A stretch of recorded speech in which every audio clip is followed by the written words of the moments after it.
Seja bem-vinda, você, pessoa, a essa terceira fita aula do curso médio de Filosofia do Filosofitas. Na fita anterior, a gente viu e ouviu sobre o conceito de civilização, o projeto de modernidade e o que seria uma pós-modernidade ou contemporaneidade, contribuindo para compreendermos melhor as noções de civilização e de barbárie, de bárbaro e do civilizado. Passamos também pelo tema das contradições da civilização. Nessa terceira videoaula aqui, a gente vai trabalhar uma situação de aprendizagem dividida em momentos, envolvendo os seguintes objetos de conhecimento filosóficos: o pensamento científico e os valores tradicionais, e a afirmação dos discursos científico e filosófico em oposição ao senso comum em diferentes contextos históricos. O tema que a gente vai trabalhar nessa terceira fita é desejos e ambiguidades do desenvolvimento científico, tecnológico e humano. A categoria continua sendo tempo e espaço. A habilidade a ser fortalecida é a capacidade de identificar, contextualizar e criticar tipologias evolutivas e oposições dicotômicas do tipo cidade e campo, cultura e natureza, civilizados e bárbaros, razão e emoção, material e virtual e etc. E a ideia é que possamos explicitar essas ambiguidades das oposições dicotômicas. Como situação-problema, continua a pergunta que vai perpassar todo o curso médio de filosofia, que é como os meus desejos, como os seus desejos, podem ser compatibilizados com a cidadania.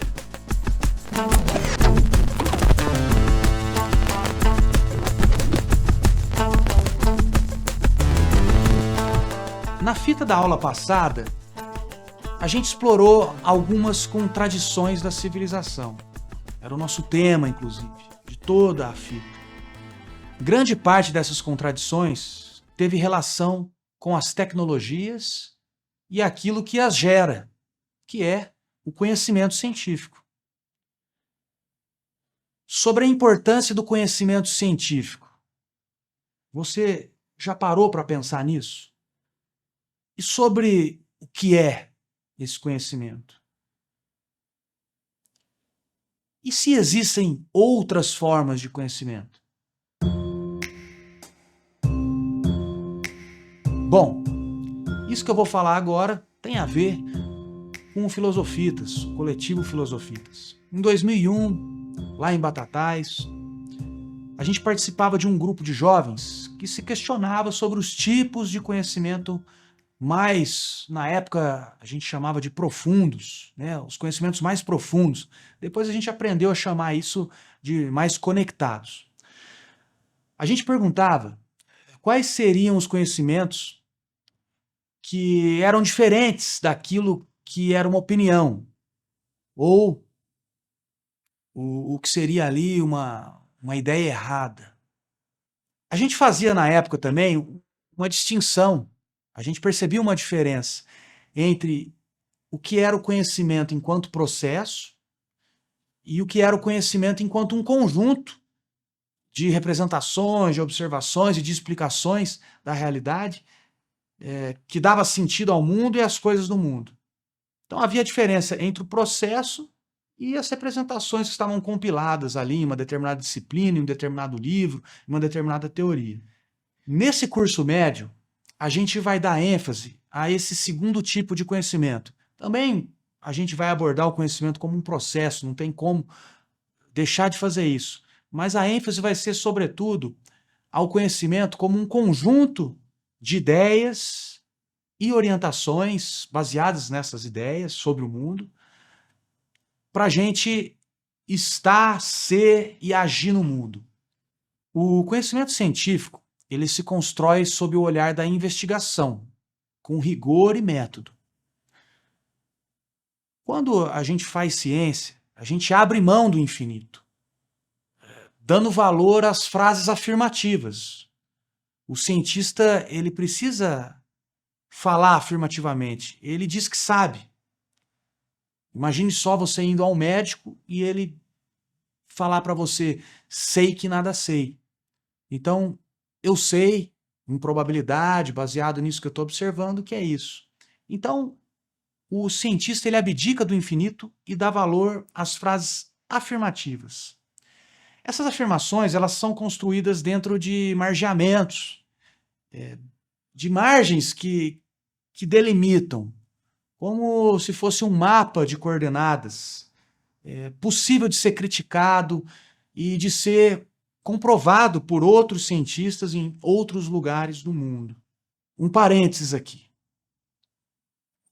A ciência, ela trabalha com o que se denomina evidências. O que é evidência? Vamos lá para o dicionário. Evidência, qualidade do que é evidente. E o que é evidente? Evidente, claro, aceitável, indiscutível pela incontestabilidade, indubitável, patente, irrefutável. No meio científico, eu vou contar para você, essa clareza e indiscutibilidade toda, ela tem pesos diferentes. A gente vai ter aí pelo menos 5 tipos de evidências. Você tem evidências conclusivas, em primeiro lugar, as mais fortes. Depois, em segundo lugar, você tem evidências substanciais, mas que não são conclusivas. Em terceiro lugar, você tem as evidências moderadas, que não são nem substanciais e nem conclusivas. Depois, em quarto lugar, você tem as evidências limitadas. E, por fim, você tem as evidências, que são evidências, mas são evidências insuficientes. No material referente à fita dessa videoaula, a gente vai deixar um pequeno texto diferenciando essas 5 evidências, esses 5 tipos de evidências. E também um outro texto sobre a verificação de evidências científicas com vacinas. Um tema bastante atual, portanto. Participa lá do fórum de discussões, dessa discussão em específico, porque lá a gente espera ter uma conversa sobre tudo isso. Para despertar o gosto de investigação e a leitura dos materiais em você, ou redespertar o gosto da investigação e da leitura, rapidamente, vamos falar da distinção entre a evidência conclusiva, a substancial e a insuficiente. Lembra lá da primeira e da segunda evidência, tipo de evidência, para o último tipo de evidência. Depois vocês vão ler o texto lá, vão ver que é interessante demais. A evidência conclusiva, ela envolve diferentes estudos, envolvendo diferentes populações e geografias, diferentes lugares, territórios. Os estudos aqui, eles têm um alto custo e são de uma alta complexidade. Já as evidências substanciais, elas também vão envolver vários estudos que são considerados pelos cientistas como sendo de ótima qualidade. Mas, dentre esses estudos, vão aparecer alguns resultados contrários, contraditórios, que vão indicar possibilidades de mínimas limitações e fatores de confusão. Por fim, as evidências insuficientes, que vejam só, apesar de não serem inexistentes, são chamadas também de inexistentes, são aquelas evidências que envolvem observações pessoais, relatos de caso, testemunhos que eu, você temos da vida cotidiana. Essas evidências, ainda que elas possam ser coerentes, serem verdadeiros, elas existirem de fato, elas não podem ser generalizadas.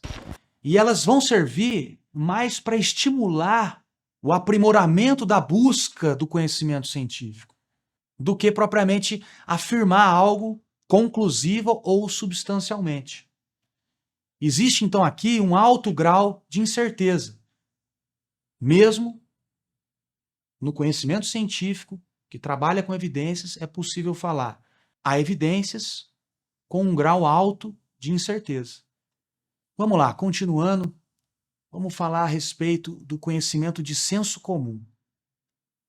É um tipo de conhecimento, ou um tipo de saber, que ele é adquirido culturalmente. Ele é produzido pela experiência do cotidiano e transmitido de pessoa para pessoa. Do conjunto desses conhecimentos de senso comum, há conhecimentos relacionados a ações do dia a dia, com uma certa utilidade prática, como, por exemplo, uma forma de preparar um determinado tipo de alimento, ou de caçar um alimento, algumas regras de etiqueta para uma conversa, formas de dirigir um veículo e etc. Porém, há saberes do senso comum que, por serem superficiais e básicos, no sentido de possuírem uma interpretação parcial do que é complexo da realidade existente, né, das relações complexas dessa realidade que existe, por serem superficiais e básicos, esses conhecimentos eles vão formar um sistema de crenças que não são só crenças contraditórias, como também preconceituosas. Bom, fica o convite aqui para a gente pensar, para você pensar. A gente está partindo do pressuposto de que os conhecimentos de senso comum são úteis. Eles têm uma utilidade. Mas essa utilidade são úteis para quê? Eles são úteis para movimentos práticos, como aquele de preparar um alimento, como dirigir ou operar uma determinada máquina. E eles podem ser úteis, também aqui uma utilidade, para alimentar a intolerância, para alimentar preconceitos, alimentar ignorâncias. Será que nós podemos falar disso? É possível pensar isso? A gente, do movimento cultural, do coletivo, do território de cultura, filosofitas, a gente aprendeu e se acostumou a chamar esse tipo de conhecimento que tem uma utilidade, vamos dizer, mais negativa, de senso comum ideológico, né, para diferenciar do outro tipo de senso comum. Bom, fica ligado aí na discussão do fórum com essas perguntas. Vamos conversar sobre isso também. Para finalizar o conhecimento de senso comum, vale a pena mencionar o que alguns pensadores contemporâneos têm chamado de conhecimento tácito.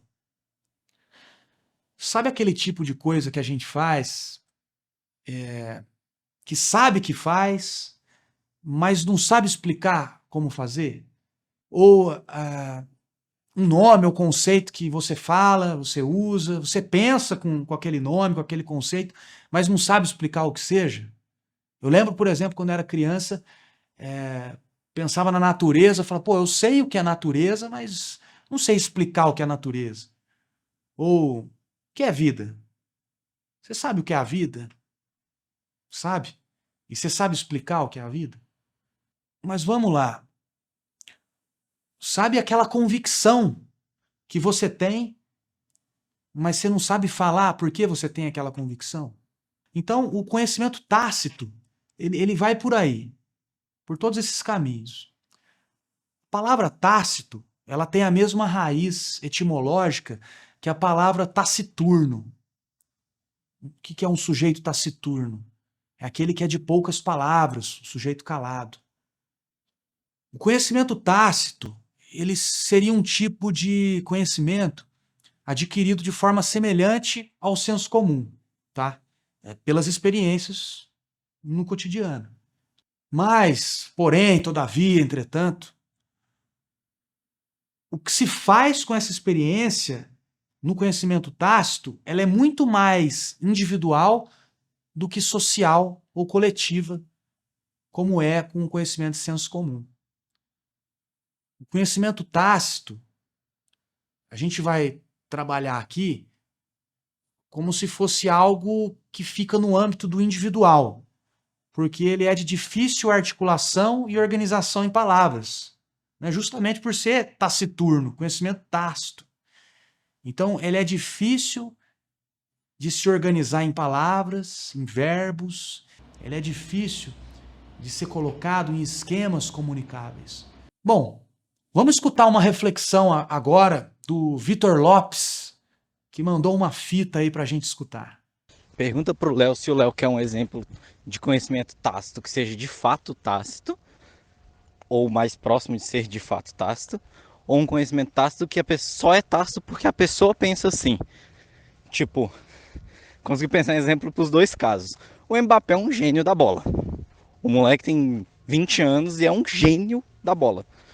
Ele não consegue ensinar isso, porque ele faz natural, pô. Ele joga bola muito, muito bem. Ele não consegue ensinar este conhecimento de ver uma bola vindo e saber dar aquele voleio e fazer um gol igual aquele que ele fez na final da Copa do Mundo, pô. Ele não ensina aquilo ali. Ele faz. E isso é um conhecimento tácito, ou muito próximo de ser tácito. Não tem como você pedir pro Mbappé te ensinar a fazer um voleio daquele, entendeu? Você pode treinar até você tentar fazer igual, até você conseguir fazer igual a ele, mas você não consegue. Ele não consegue ensinar. Enfim, ele consegue dar o exemplo. Ou, sei lá, a comida da minha avó. Minha avó não ensina as pessoas a cozinhar porque ela acha que as pessoas não vão aprender a receita dela. Fazer sabão. Minha avó faz um sabão incrível de banha e soda, esse sabão caseiro. Mas ela não ensina. Ela falou que às vezes que ela tentou ensinar, ninguém aprendeu, nem meu pai, nem nenhum dos meus tios. Ninguém aprendeu a fazer o sabão. E é só ela que faz. E ela faz isso há 50 anos e pronto. Só que eu acho que não é um conhecimento tácito. Na cabeça dela é. Na cabeça dela, ela não consegue ensinar a receita. Mas se a gente pensar logicamente, é uma receita, pô. Se uma outra pessoa qualquer fizer exatamente a mesma coisa, vai chegar exatamente no mesmo resultado, no mesmo sabão. Então, tipo, eu acho que um é próximo ao tácito, que é a genialidade do futebol do Mbappé, e o outro só é tácito porque a pessoa não tem a capacidade de transmitir esse conhecimento, ou de, né, repassar aí a receita. Resta perguntar: o que daquilo que eu não consigo explicar ou comunicar é uma falta de acesso ou um ignorar de saberes elaborados por outras formas de conhecimento? Imagina aí um tipo de convicção que você ou alguém tenha a respeito de algo. Quando eu não sei explicar, comunicar ou argumentar sobre essa convicção, não será porque me faltam acessos a reflexões filosóficas? Eu ignoro algumas reflexões científicas sobre aquele algo, que as minhas experiências individuais, elas me levaram a acreditar naquilo, a sentir e a pensar daquela forma. Será que eu não ignoro? Será que eu não sou um ignorante em relação a conhecimentos que me ajudariam a transformar aquele silêncio ou aquela taciturnidade do saber tácito individual que é meu em algo que fosse comunicável, que pudesse ser coletivo? Você consegue pensar aqui comigo, com a gente, em exemplos? Participa lá da discussão no fórum. Participa dessa discussão específica no fórum. Tem várias discussões lá. Vamos conversar sobre esses conteúdos. Pausa a fita, volta. Vamos estar nesse curso de água, de rio, mas nesse curso de fita, nesse girar, nesse voltar, nesse rebobinar, nesse avançar, nesse pausar. Vão participar desse curso efetivamente. É importante pensar que nem sempre o acesso a determinados conhecimentos ele significa abertura ao diálogo, né? Não significa que a gente tendo acesso a isso, que isso vai provocar uma transformação ou mesmo uma conversa ou uma transformação que surja da conversa. Só para a gente ter uma ideia, falas que eram supostamente filosóficas e tidas como filosóficas e reflexivas já surgiram e surgem para justificar esses saberes preconceituosos, individuais, que antes eram tácitos ou taciturnos e depois eles ficaram comunicáveis.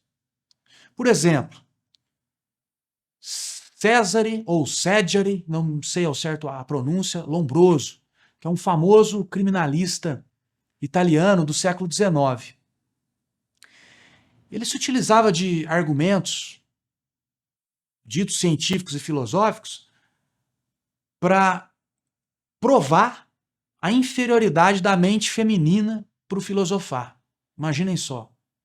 O Nietzsche, o famoso filósofo da martelada, ele escreveu que a grande arte das mulheres e seu instinto seria a mentira. E a preocupação máxima das mulheres, olha só o que o Nietzsche dizia, abre aspas, seria a mera aparência e a beleza. Não que Nietzsche não considerasse a beleza como sendo importante, mas é interessante pegar esses discursos e pensar.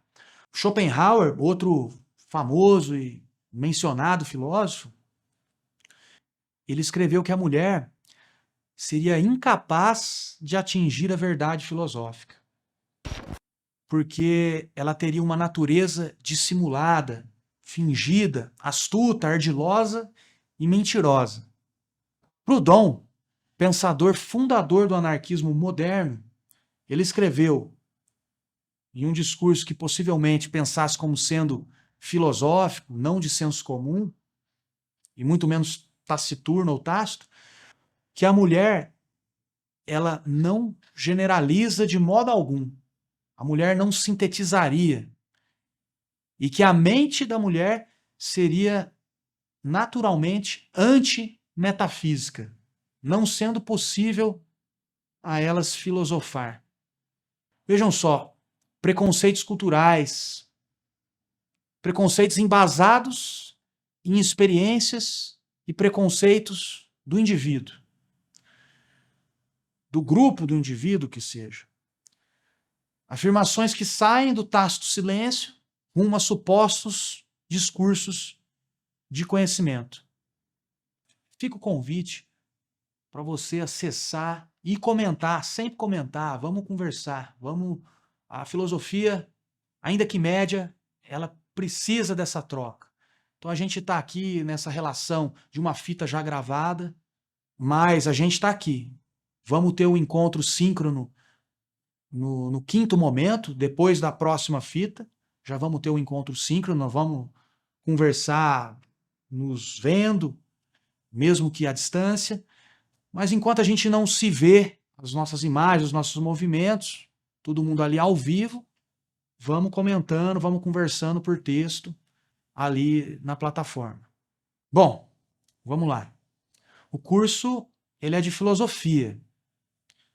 Então, já que o assunto são as formas de conhecimento, nada mais natural do que a gente perguntar. Falamos do senso comum, do conhecimento tácito, do conhecimento científico e o conhecimento filosófico. Ó, o conhecimento filosófico, no olhar do conhecimento científico, ele também estaria situado no âmbito das evidências insuficientes. Ou melhor ainda, das evidências subjetivas e pessoais. Mas a gente considera aqui que o processo de conhecer filosófico e o conhecimento filosófico, eles não vão se apegar como a ciência se apega ao finito, aos limites, aos margeamentos, às evidências do observado e mensurado naquele plano de coordenadas. Ao invés disso, isso é importante. O conhecimento filosófico, ele nasce de um permitir-se pensar em. Ele nasce de um permitir-se ao infinito. Necessariamente, o conhecimento filosófico envolve uma abertura ao infinito, ao estranho, ao diferente, como uma possibilidade de verdade e de sentido. Há uma abertura, há uma conversação sem fim. Vocês já assistiram aquele filme História Sem Fim? Diferente da ciência, a filosofia, ela prefere mais interrogar do que afirmar. Ainda que essas interrogações, essas perguntas, esses questionamentos, eles sejam amparados em algo, em argumentos, ou ainda, a gente pode dizer, de relacionamentos lógicos de ideias. É sempre bom lembrar essa imagem aqui.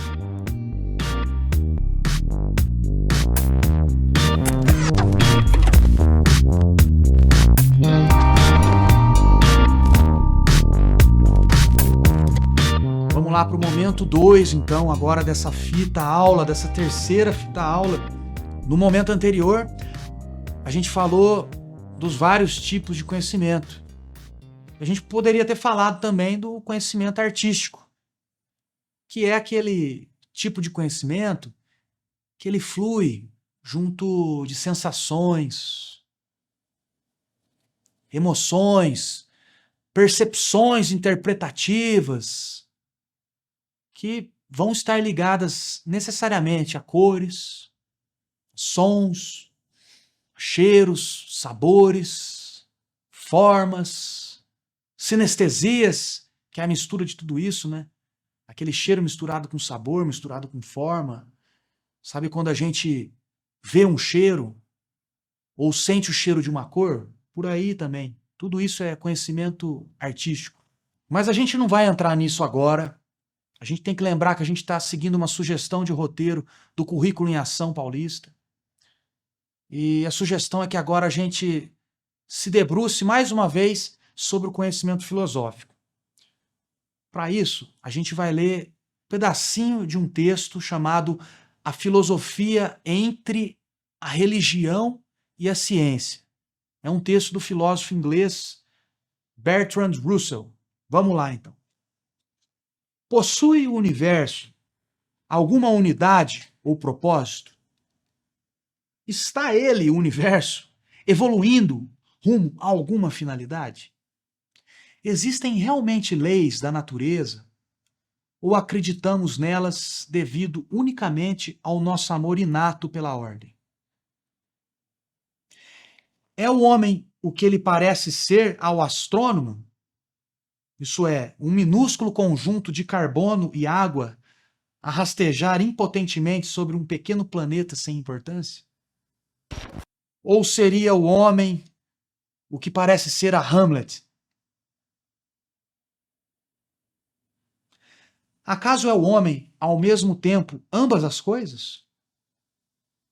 Existe uma maneira de viver que seja nobre e uma outra que seja baixa? Ou todas as maneiras de viver são simplesmente inúteis? Se há um modo de vida nobre, em que consiste esse modo de vida nobre? E de que maneira a gente pode realizar esse modo de vida nobre? Deve o bem ser eterno para merecer o valor que lhe atribuímos? Ou vale a pena procurá-lo, mesmo que o universo se mova inexoravelmente para a morte? Existe a sabedoria? Ou aquilo que nos parece tal não passa do último refinamento da loucura? Tais questões, olha só o que diz o Bertrand Russell. Vocês percebem que foram só interrogações, desde o começo do texto, interrogações. E agora ele vai terminar com uma afirmação, pelo menos uma, que vai ajudar a gente a entender claramente essa diferença entre o conhecimento científico e filosófico. Olha só o que o Bertrand Russell diz. Tais questões não encontram resposta no laboratório.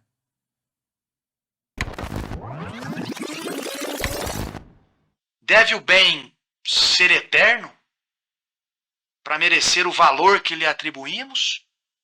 Ou vale a pena procurá-lo, mesmo que o universo se mova inexoravelmente para a morte?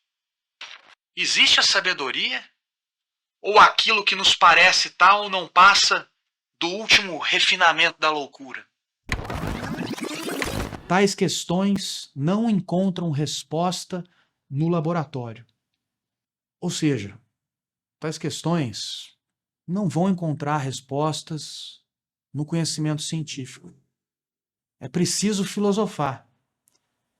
Ainda que as respostas que a gente vai encontrar sejam outras perguntas. E serão outras perguntas.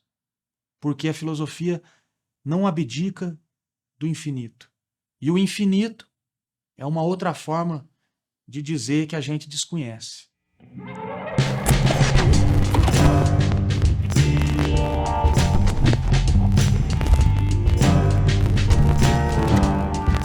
Chegamos agora ao momento 3 dessa fita videoaula, dessa terceira fita videoaula.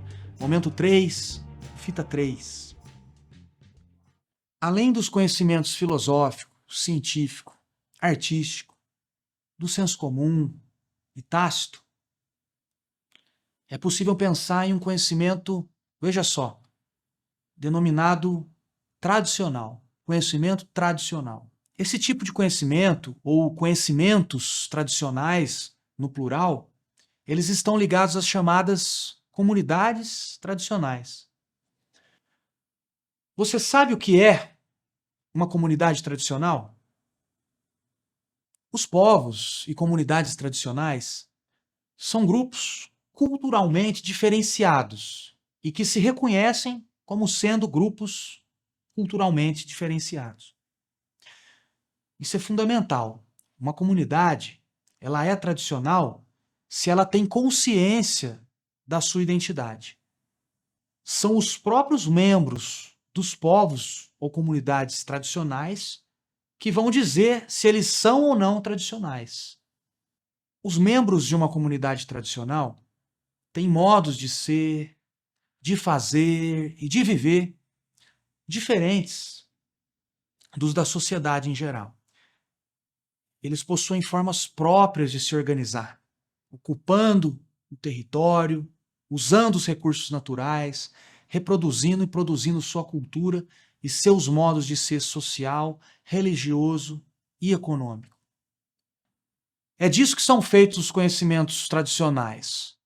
Cultura, modos de significar, ser e estar, transmitidos de geração em geração pela tradição. Vamos lá para o dicionário. Vamos lá. Tradição. 1. Transmissão oral de feitos, lendas, ritos, costumes, etc., feita no decorrer dos tempos, de geração em geração. 2. Conjunto de ideias e valores culturais, morais e espirituais, transmitido de geração em geração. Pensa aí. Há certamente muito de conhecimento de senso comum no conhecimento tradicional. Mas haverão conhecimentos de outro tipo também nos saberes acumulados e repassados de geração em geração pelas tradições? Será possível pensar em uma filosofia, ou em filosofias, em ciências, em artes, em espiritualidades, no conhecimento tradicional? Parênteses. Além dos tipos de conhecimento que já falamos, há ainda um outro tipo de conhecimento que a gente vai encontrar nos livros sobre o tema do conhecimento, que é o conhecimento religioso. Nós, do coletivo Filosofitas, a gente procura chamar esse conhecimento de conhecimento via espiritualidade, ou ainda conhecimento via experiência do sagrado. Bom, 4 pontos a respeito desse conhecimento via espiritualidade ou via experiência do sagrado. Primeiro ponto, nós do Filosofitas temos aprendido a considerar essas experiências como experiências de conexão com o universo. E são experiências individuais e não institucionais. Segundo, esse conhecimento via espiritualidade tem um certo teor de conhecimento tácito, ou seja, de conhecimento taciturno, de conhecimento que não dá para ser comunicado. Terceiro ponto, ainda que esses conhecimentos, essas experiências sejam incomunicáveis, existem tentativas de contar sobre essas experiências e essas tentativas vão resultar de um acumulado de relatos de caso e pensamentos reunidos em conhecimentos eventualmente escritos, que também são repassados oralmente. E o quarto ponto desses relatos de caso, que a gente tem traduzido como conhecimentos via espiritualidade, eles são relatos de caso, de experiências, que vão aproximar a experiência interna de uma vivência externa de bondade. Tá, agora é um ponto. Estamos aqui em um curso médio de filosofia e fica a pergunta: o que é a bondade? Finalizando esse terceiro momento de aprendizagem, vamos pensar aqui. Finalizando esse momento de aprendizagem, eu pergunto para você: você sabe quem são considerados os povos e comunidades tradicionais aqui no Brasil? No material que está disponível junto dessa fita, chamado Direitos dos Povos e Comunidades Tradicionais, a gente vai encontrar ali listados os seguintes povos tradicionais: povos indígenas, comunidades remanescentes de quilombos, os quilombolas, pescadores artesanais, ribeirinhos, povos ciganos, povos de terreiro, pantaneiros, faxinalenses do Paraná e região, comunidades de fundos de pasto da Bahia, caiçaras, geraizeiros, apanhadores de flores sempre vivas e outros.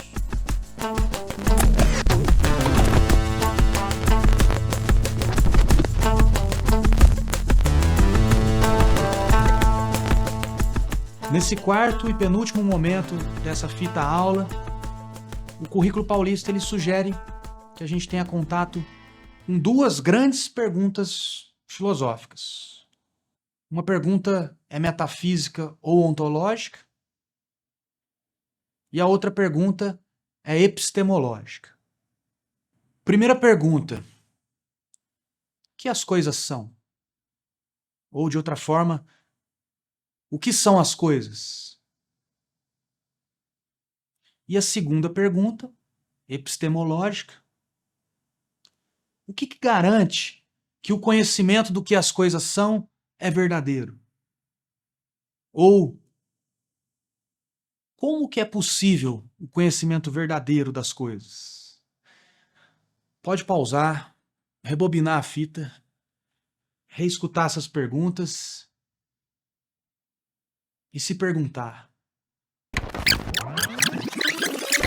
Primeira pergunta: o que as coisas são?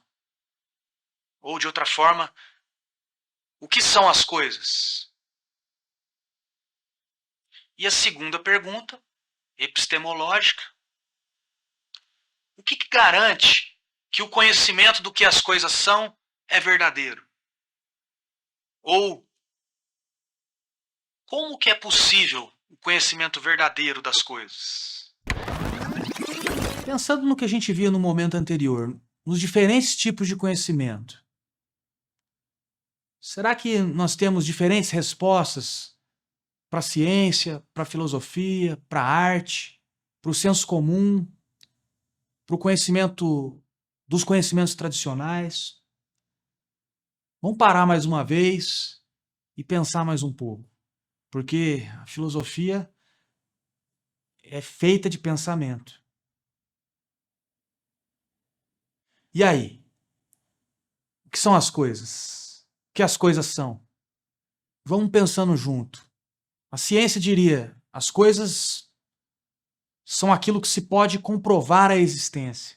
A filosofia é aquilo que se pode pensar e perguntar da existência. A gente pode pensar e pode perguntar. É isso que as coisas são. A arte diria, ou poderia dizer, é aquilo que eu percebo, penso ou sinto a partir das cores, dos sons, dos cheiros, dos sabores, das formas.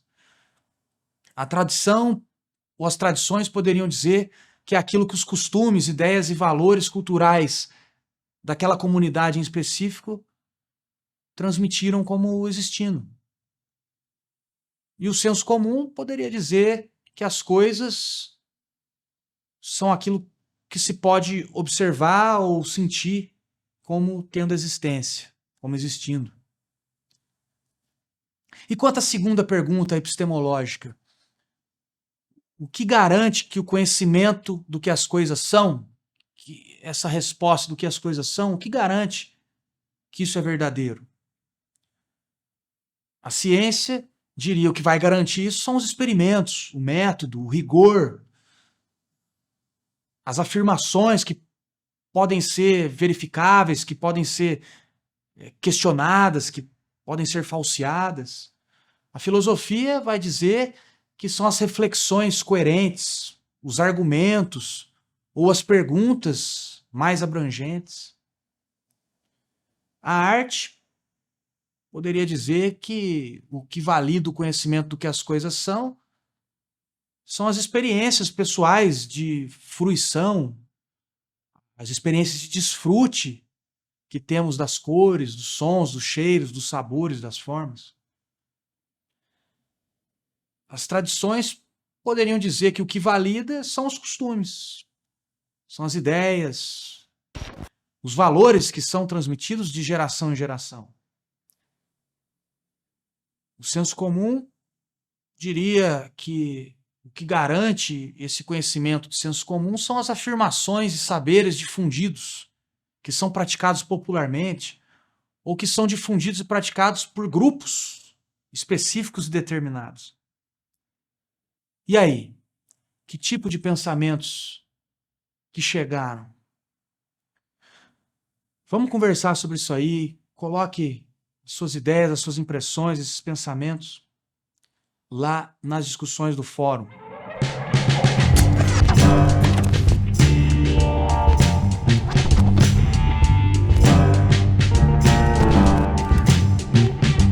Chegamos então ao quinto e último momento dessa terceira situação de aprendizagem. O currículo em ação, o currículo paulista, ele sugere que, nesse momento, a gente possa pesquisar os discursos de oposição entre o conhecimento científico e filosófico e o senso comum. Para isso, lembre-se que a categoria desse trabalho, dessa fita e das outras, é tempo e espaço. Por isso, ele sugere diferentes épocas para você pesquisar essa diferença entre os discursos científico, filosófico e de senso comum. A época da Antiguidade, da Idade Média, da Idade Moderna e a Idade Contemporânea.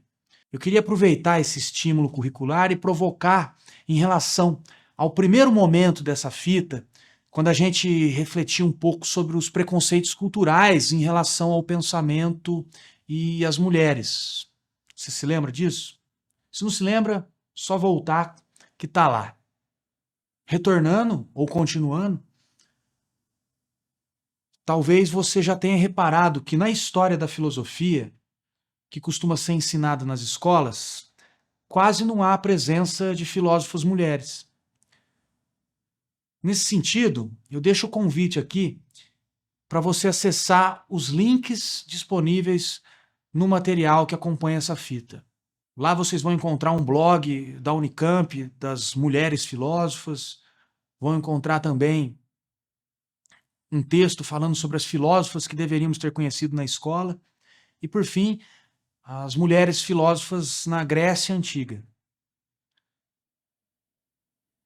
Voltando à proposta de se pensar a diferença entre senso comum e ciência ou filosofia em diferentes momentos históricos e pensando nessa questão do feminino na filosofia, Eu vou trazer aqui agora a figura de uma filósofa, Hipátia de Alexandria.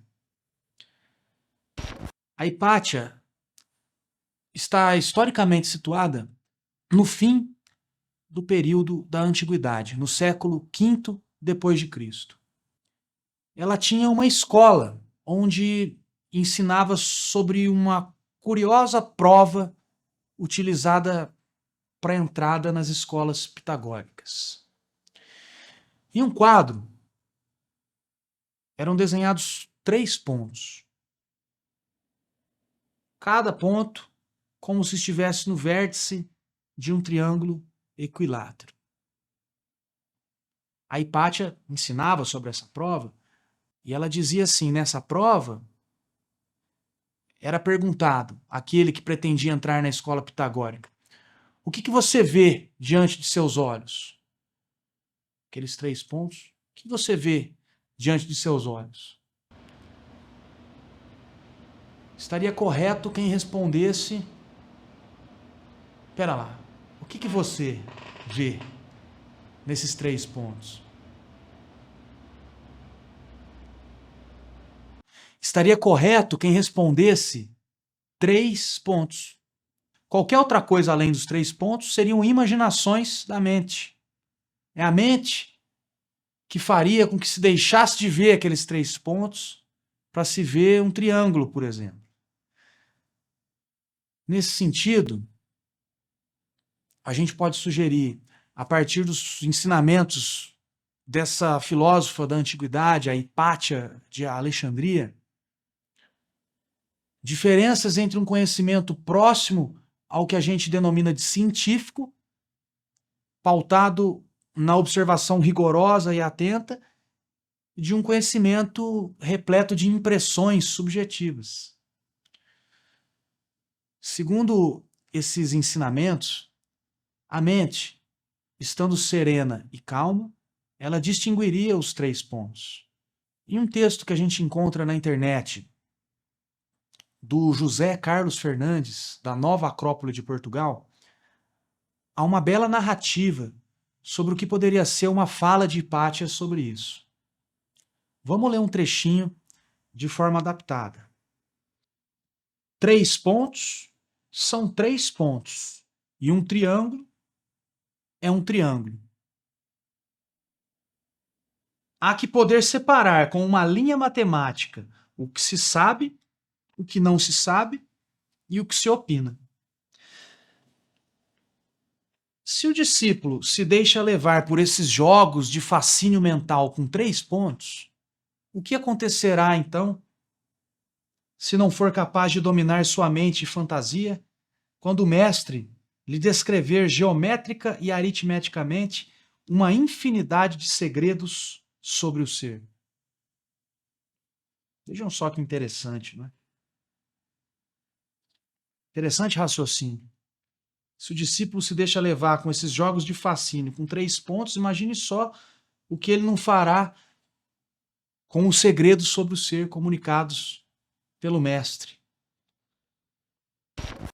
A diferença que existe entre aquilo que ensina o mestre e o que o discípulo pode desenhar numa mente governada pela fantasia ou egoísmo levam-no a labirintos sem saída, submergindo sua alma nas trevas. Deste modo, meus queridos discípulos, diria a filósofa Hipátia, nunca contaminem os ensinamentos com suas fantasias. Sejam fiéis aos ensinamentos, e se chegar o momento de transmiti-los a quem estiver preparado, nunca os deformeis. Saindo da antiguidade e vindo agora para o período medieval, também no período mais próximo de seu final, ali no que se denomina de crise da escolástica, há alguns pensadores e também pensadoras que questionavam os ensinamentos que eram assimilados goela abaixo. Eles chamavam a atenção para a observação da natureza. O franciscano Roger Bacon, por exemplo, no século XII, ele entendia que as provas da experiência seriam a melhor forma de conhecimento. É por isso que o Roger Bacon é visto como um dos precursores da ciência que surge no período posterior, da modernidade, como o Francis Bacon e o Descartes. Também na Idade Média, agora por volta do século XI, a monja beneditina Hildegarda de Bingen, cultivando um tipo de pensamento próximo a esse de observação da natureza, ela chegou a descrever minuciosamente inúmeras plantas medicinais e nutritivas.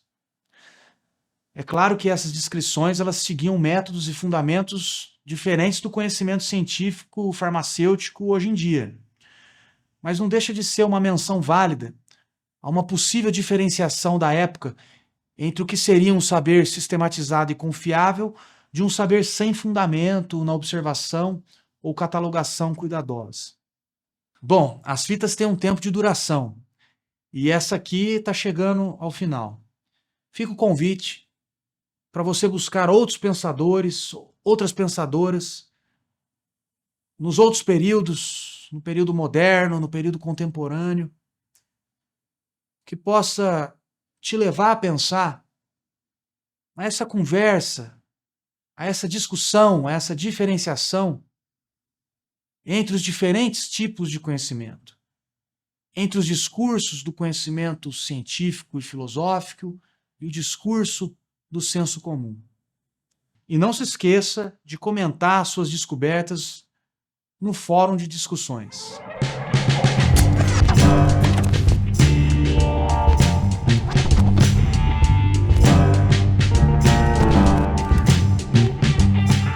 Vamos voltar à nossa situação problema, a situação problema de todo esse curso médio de filosofia. Como que os meus desejos, como que os seus desejos, como que os desejos dele, como que os desejos dela podem ser compatibilizados com a cidadania. Uma definição possível de tecnologia é conhecimento científico aplicado. O conhecimento científico, ele se transforma em desenvolvimento tecnológico. Mas será que esse desenvolvimento tecnológico é um desenvolvimento humano? Você se lembra da carta que foi encontrada num campo de concentração nazista, que nós vimos e lemos e ouvimos na fita passada? A gente tem visto que o progresso científico também pode significar destruição. O tema da situação de aprendizagem passada, inclusive, era contradições da civilização.